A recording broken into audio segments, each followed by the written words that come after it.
people will make something equally beautiful from. Danny and I spent a lot of time talking about how we could make the three acts different. There are these three very, very definite moods and tones to those. Really, it was about using the background to enhance what I felt those acts were going to be about. Steve Jobs' world has taken us to the digital age. So we jumped on this idea of shooting the first act 60mm, second act 35mm, third act Alexa digital. One of the earliest ideas we had was this idea of doing the film almost as three different scores. Second act, we talked a bit about doing that almost like a kind of very theatrical Shakespearean tragedy, this sort of revenge story. We had a given, really, from Aaron's script, which is that the middle act was operatic. Everything that I think Danny's doing, visually, musically, performances, is about creating an evolution to Steve Jobs as a person.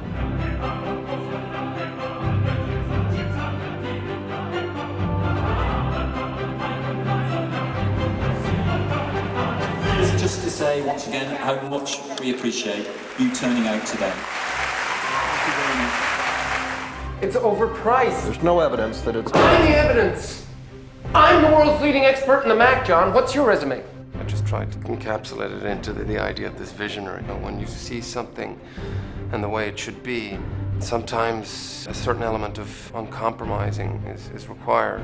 Danny, thankfully, had the insight to have a rehearsal period in between each act. Rehearsal very rarely actually happens, but in the case of this film, it was just so crucial because we had massive scenes that would go on for 13, 14 pages that, that's a 9, sometimes 10-minute take, and if you don't rehearse it, if you don't actually practice what you're doing together, it really wouldn't have happened. We would rely on each other, which is what you want. You want to feel that you're being provoked the right way, and you want to feel that the other person is responding to what you're doing. When we did the reading of the script, you heard everyone just jumping in, and suddenly it was like this orchestra that they were all playing in the same key, but they were all talking at once. I felt that it should be made in a way where we liberate the actors. So I knew we would have to rehearse like that we would rehearse each block separately, and then we would film them in ways that the actors were liberated. They didn't have to worry too much about where they were going, all that kind of stuff, that it was open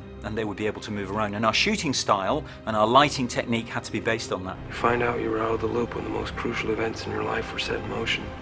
As long as you have control. I don't understand people who give it up. Michael was not only setting the bar incredibly high for all of us, but he was doing as much as he could to cement his own confidence in playing that role. He has that ferocity of commitment to whichever part he's playing. I thought that's very Jobsian. John. Yeah. Lisa made a painting on the Mac. When you create art, whether it's writing a screenplay or painting a painting or writing a song, we're trying to find a certain perfection that can exist in life, and that's exactly what Steve was trying to do with his products. Steve, computers aren't paintings. Yes, they are. For such an extraordinarily successful businessman, he just doesn't seem that interested in the money. It's actually what you make. Push that key in the S at the same time. I'll type your name. Yes, it's about Steve Jobs, but it's also rather brilliantly about how we all now live our lives. 941.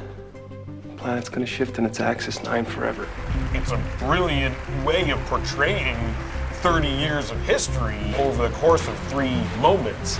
We've spoken to the fire marshal. They're going to come in and tell everyone to leave. If a fire causes a stampede to the unmarked exits, it'll have been well worth it for those who survive. The difference is between characters and people. It's the same as the difference between a photograph and a painting. This movie's a painting. The Mac team gave an award every year to the person who could stand up to you. Why'd you say you are my father? I sat in a garage with Wozniak and invented the future. What if it was in everyone's hands? Everyone in the world. Ladies and gentlemen, please welcome